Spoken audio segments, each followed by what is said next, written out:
ఈ చల్లని వాతావరణంకి అరటికాయ బజ్జీ, ఆనియన్ పకోడీ తింటే చాలా బావుంటుంది కదండీ!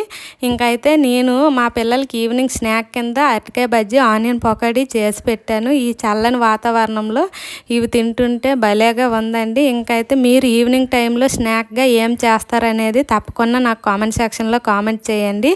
Hi friends, welcome back to my channel Hema's home tour. ఇంకైతే అరటికాయ ముక్కలను కట్ చేసి వాటికి మసాలాలు పట్టించి నేను ముందే ఉంచుకున్నాను. దాంతోపాటు పిండి కూడా కలిపి పక్కన అయితే పెట్టుకున్నానండి. ఇంక ఈ వీడియోలో వచ్చేసి దాని ప్రాసెస్ అయితే ఏమీ చెప్పడం లేదండి. ఇంకా ఆల్రెడీ అరటికాయ బజ్జీ చేసిన వీడియో మన ఛానల్లో ఉంది. ఎవరికైనా ఇంట్రెస్ట్ ఉంటే ఛానల్లోకి వెళ్ళి అయితే చూడండి. ఇంకైతే ముందే కలిపి పెట్టుకున్న పిండిలో ఈ అరటికాయ ముక్కలను వేసి ఇంకా స్టవ్ పైన ప్యాన్ పెట్టి ఆయిల్ వేసి ఆయిల్ బాగా హీట్ అయ్యాక ఇంకా బజ్జీలాగా అయితే వేయడమేనండి.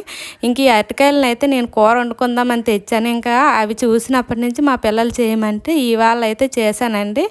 ఇంకైతే ఒక్క అరటికాయ ఉందని చెప్పేసి బజ్జీలు వేసాను, కానీ కొంచెమే ఉన్నాయని చెప్పి మళ్ళీ అయితే ఆనియన్స్ కట్ చేసి ఇంకా వాటికి తోడుగా పల్లీలను కలిపి పకోడీలాగా అయితే వేసానండి. ఇంకైతే ఈవినింగ్ టైం స్నాక్కి ఇది బెస్ట్ ఐటమ్ అని చెప్పొచ్చు. ఇంకైతే చాలా టేస్ట్గా అయితే వచ్చాయండి.